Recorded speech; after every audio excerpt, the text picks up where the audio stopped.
Hello everyone. In today's video, we'll be creating our first UI in FlutterFlow. We'll be using our core elements of FlutterFlow to create the first card app in FlutterFlow. This video is actually a part of my FlutterFlow course, and if you want to learn from scratch, you can check the link in the description and start learning. So first of all, we need to use some basic UI elements.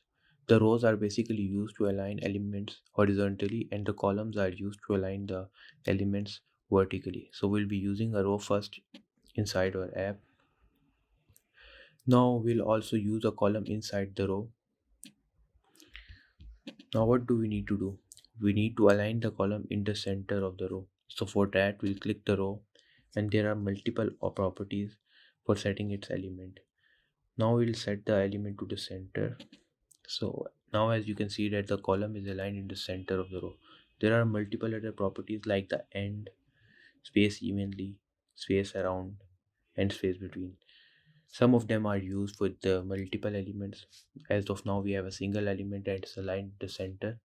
So now we can add multiple UI elements inside the column.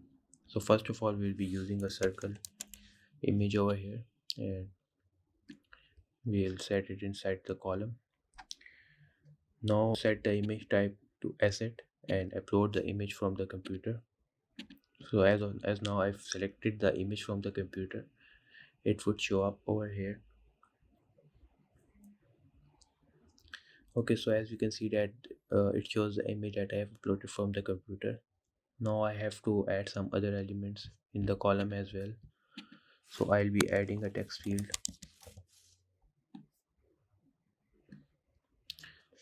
Okay, so now to give height and width to the text field we need to wrap the text field inside a container. So for that we wrap the text field inside the container. So as you can see that the widget is now wrapped inside the container. So now we can give some properties to the containers like width, height, fill color, border color, etc.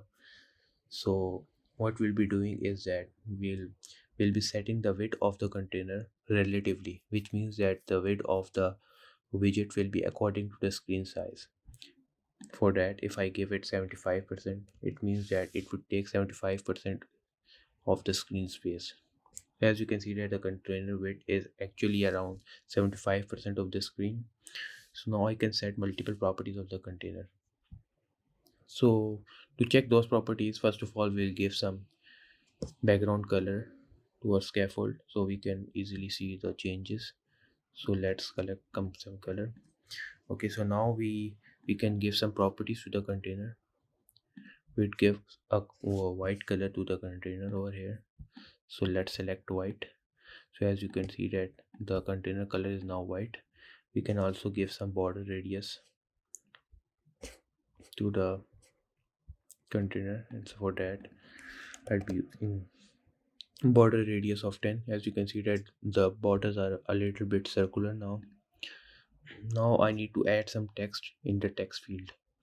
So for that, select the text field and set the initial value to Samir Shazad. Other than that, another thing to do is that we need to make the text field read only, because we do not want to make any changes in the text field and it's only readable. So click on read only. So now we also need to add some leading icon to our text field. So we'll be using a profile icon where, as you can see that we have used a profile icon. We can also select the color for the profile icon. So I'm selecting black color for the profile icon. So as you can see here, it's now showing up as a black icon over here. I also need another text field, so I'll be copy this text field and paste it again inside the column. So as you can see that there are now two text fields over here, and in this text field I'll be writing my email address, which is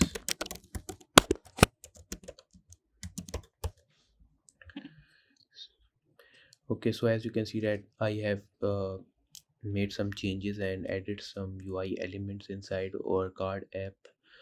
So now what do we need to do? We need to align those items over here. So first of all we select the column, and as we had some multiple properties in main axis alignment, So now right now we are using start, so we'll be using the end main axis alignment, so the all the elements are aligned from the end. So now what do we need to do? We need to make the circular image a little higher as compared to the text fields. So for that we'll be giving some padding to the circle image. For example, if we give 200, it looks nice. And we also have to increase the size of the circle image. So select the circle image and increase the weight of the circle image to 250 or 200. 180 would be nice. Okay, so now what do we need to do? We'd also need to align text field and have some space between these text fields. So for that, select the container and add some padding over here. For example, I am adding 20 at the top and 20 at the bottom. As you can see that there is a lock sign. This lock sign is used if you want to add the padding on all the sides. If I click on lock and write some padding, it would give padding to all the directions. So I need to give the padding to the container from the bottom only.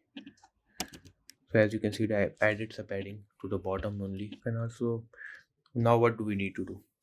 Now we need to add another button over here. The button will be used whenever the button is clicked. The user will be redirected to your website. So for that we'll be adding a new button over here. So click the button and drop it inside the column, and the button would say visit website. So now what do we need to make changes to the button? We need to add an action to the button. So as you can see that there are multiple options over here. These are properties that we have been working on. There is another section for actions, so we need to add an action to the button. So we'll add an action over here. So what action do we need? We need to open a URL. There's an option for launch URL. So now we need to specify the URL. For example, we'll be using the URL for Google over here, and we'll be adding the URL over here, and now we need to close it. Okay, so what other changes do we need to make? We need to set the color of the text to black, and we need to set the color of the button to white. So as you can see that it now matches the theme of our app. So now we'll also give them some padding to the button as well. So now as you can see that the button is now aligned. Okay, so what else we can add to this app? We can also add a background image to this application. So for that, what do we need to do? We need to wrap the whole row inside a container, because the container has some properties like uploading images, etc. So let's wrap it inside a container. So we'd have to give unlimited width and unlimited height to the container. If we do not give any height or any weight to a container, it would take the height and weight of its children, which is its row, and it's taking the entire screen. Okay, so now we will need to add an image to the container. So let's select the image from asset image and we'll upload the image from over here. So now I'm selecting this image as the background of this app. So as soon as it loads, the image will show at the background. As you can see that there are multiple options for the image. We can use them to set the image at the background. Okay, so as you can see that I set it the background. I also need to have some space on the upper side of the button. So now it looks a little better. So now what do we need to add? Okay, so we will also add a pen icon of link over here to this button, and we'll increase the weight of the button. So as you can see that it looks much better now. We can also set the border radius to 20. Okay, so now what do we need to do? Now we'll also add a title of the app. We'll add a text over here. So we can Also use an app bar for the title. So let's add an app bar over here. So here is the app bar. We do not need default buttons for the app bar. We just need a text over here. We'll set the background color to white, or we can also set it to purple. We'll set the background color to purple, and now add text over here.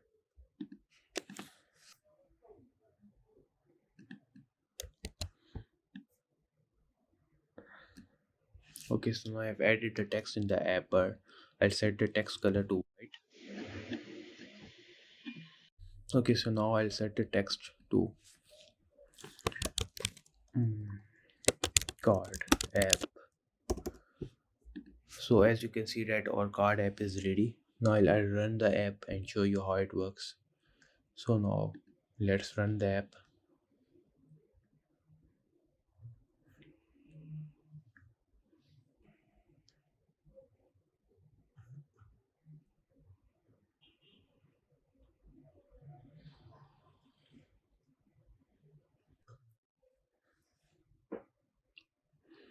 Okay, so as you can see that the app is up and running now, and we have successfully built our first UI based app. So now let's click on the button and check if it works well. So as soon as I click on the button, a new web page is opened. If it's on mobile phone, a new web page will be opened on the smartphone, so it would work completely fine over there as well. So as you can see that the text fields are not editable, and these are fixed text fields. So this is our first step. We'll be building more complex and beautiful UIs in the future. Thank you.